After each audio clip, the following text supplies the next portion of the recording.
Every day in the USA, people find themselves in court.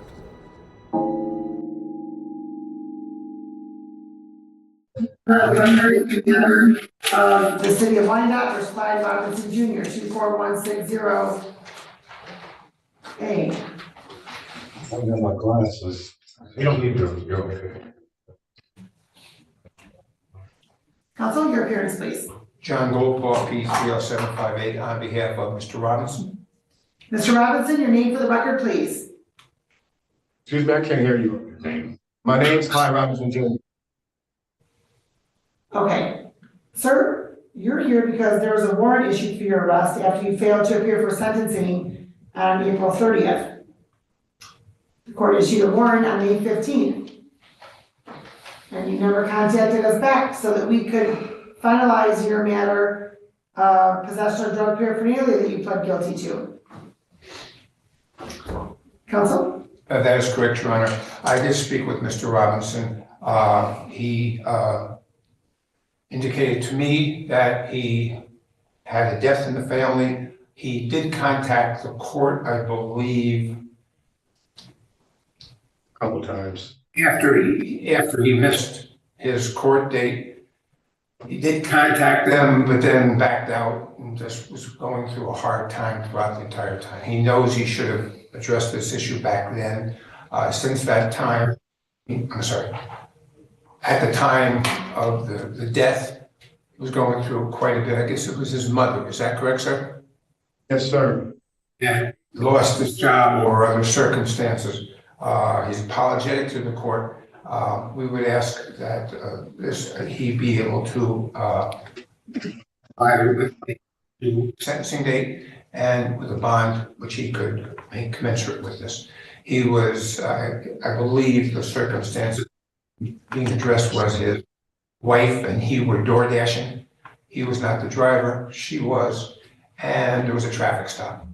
The officers recognized Mr. Robinson, realized there was an outstanding warrant, and then he was taken into custody. The bond, I believe, set at the time of the when the warrant was issued was $75,000, 10%. We would ask 7,500, 10%. 7,500. I'm sorry. Yeah, that last one kind of got me. 7,500. Yes, Your Honor. And we would ask that under the circumstances, if he could be provided with a bond commensurate with his failure to appear. There were circumstances. I know and he knows he should have come in here after the time that he missed it, made arrangements, but he cowered it out, I guess is the situation. Would that be a fair statement, sir? I wouldn't say coward out. It was just I was going through a lot of stuff. I mean, I paid the $1,000 to get out. I wouldn't have never paid it if I hadn't intended on showing up. Everything just happened so fast. I guess cowering it out was a bad term on my part. It was just the circumstances. And so, Your Honor, we're asking for either a bond to be reinstated or to set a bond of in the amount, say another $250, so it can appear for sentencing. Mr. Robinson? Yes, ma'am. You were supposed to come back for sentencing and you did not. And your attorney represented, based upon what you told them, that you contacted the court a couple times. When and how? I contacted the I was supposed to go to the pre-exam in the court. I contacted them twice. I told them I'd be there once and then I ended up not showing. Then I called again when my mother passed and didn't show. So after that, I just didn't show. I apologize. I was just a lot.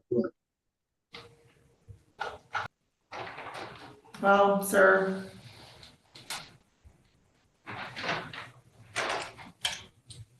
It's been almost a year and you haven't shown up. I can't hear you.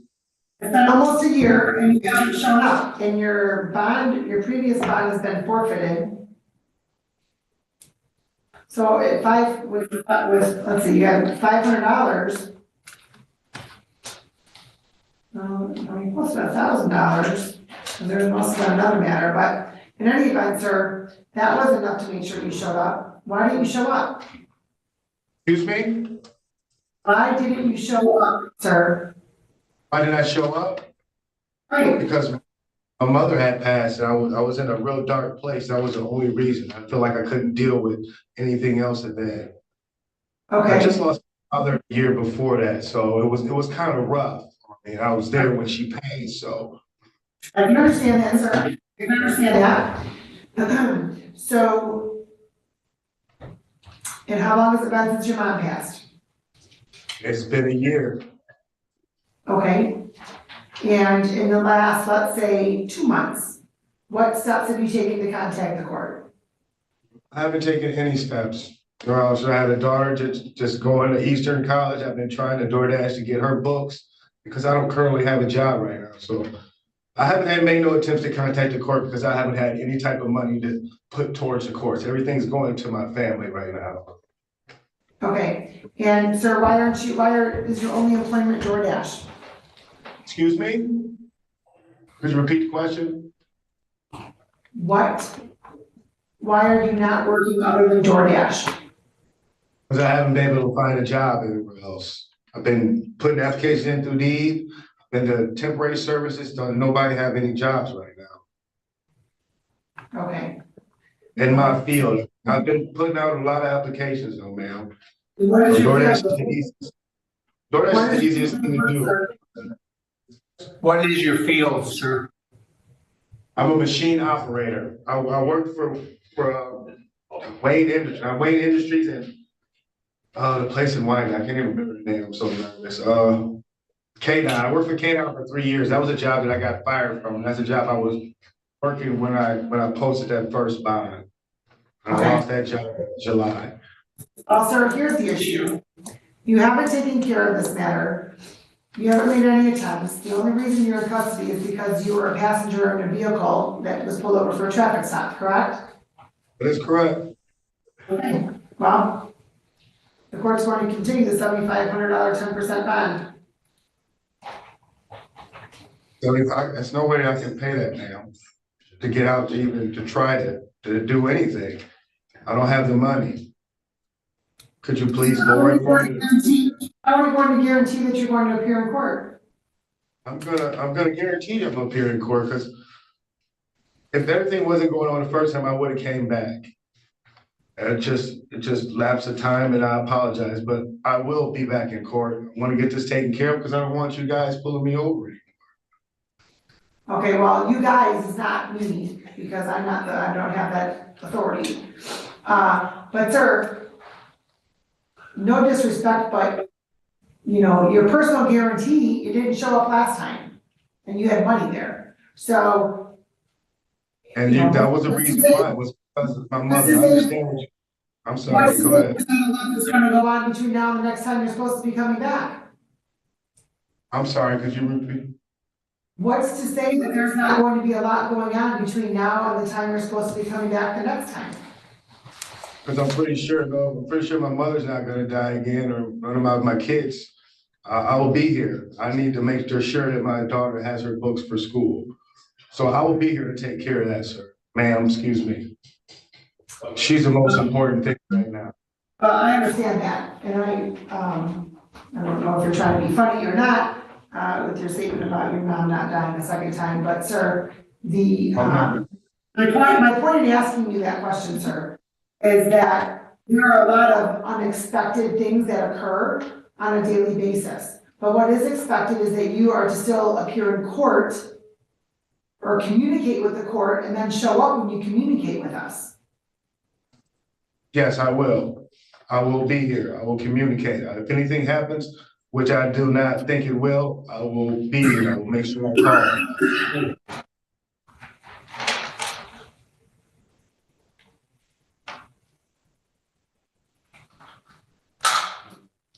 If you're to test right now, sir, what's in your system? Marijuana and alcohol.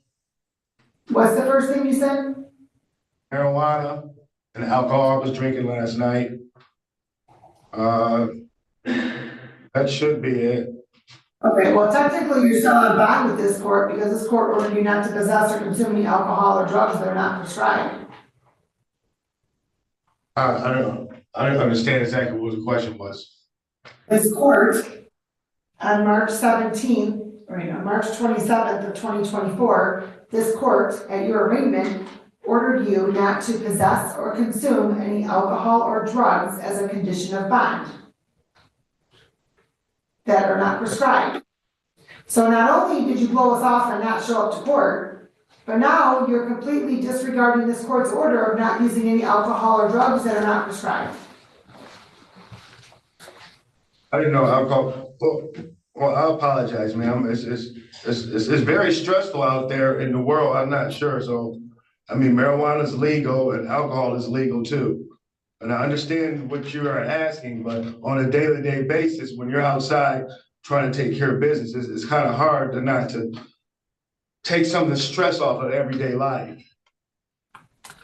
Sir, And I apologize. you also reside in the same outside world as well, right? Yes, there's a lot of stressors. There sure are. However, whether alcohol and marijuana is legal or not is irrelevant for you because you are under the jurisdiction of this court. And this court, as a result of your charge, ordered you not to possess or consume any alcohol or drugs that are not prescribed. I haven't possessed any of them. I just told you that I've used them. It might be in my system, but you didn't find me with no alcohol or drugs on me when I got pulled over. That's not the issue, sir. The issue is they didn't find it on you. However, as you quite honestly told the court, you were drank or used marijuana in the recent past. What the court is trying to tell you is that when you were originally placed on, again, facing these charges, the court ordered you not to drink and not to smoke until this matter was resolved. That's wrong. That's exactly what the court was saying as a term and conditions of the bond that you posted. Now, do you understand that? Yeah, I understand, and I apologize. I mean, I can't give you a reason. That's the only reason I say I apologize. I understand, and you're right. We all live in a very stressful world. But still, the court did give you certain orders that the court expects that you follow. I'm just putting that on so you clearly understand what we're talking about. Okay. Okay, here's what we're going to do, sir. How did you purchase the alcohol or the marijuana? What do you mean, how do I purchase it? With what money, sir? I don't purchase it. I had a couple, the last time I drank, I had a couple of drinks with friends. I didn't purchase anything. Well, maybe they can help pay for your daughter's books. I don't know. My wife smokes marijuana. She works, so I mean, she pays for some things. Who's that? I think he said his wife. Oh, his wife? Yes. Okay. She also. Well, good. So maybe instead of buying marijuana, you can buy a couple books. I don't know. The court's going to order a $3,500 10% bond to ensure you're going to appear in court. So it's lower. You have to come up with $350. And you're not to possess or consume any alcohol or drugs that are not prescribed. So, even if it's a legal drug, it needs to be prescribed to you, sir, or you cannot use it. And then we're going to schedule your sentencing date. Actually, probation will be scheduling your sentencing date. So you may have an interview with somebody today, sir, while you're back in custody. Okay, and then we'll see you back on your sentencing date. You'll get a copy of your bond conditions. Thank you. Thank you, Ron. Have a good day.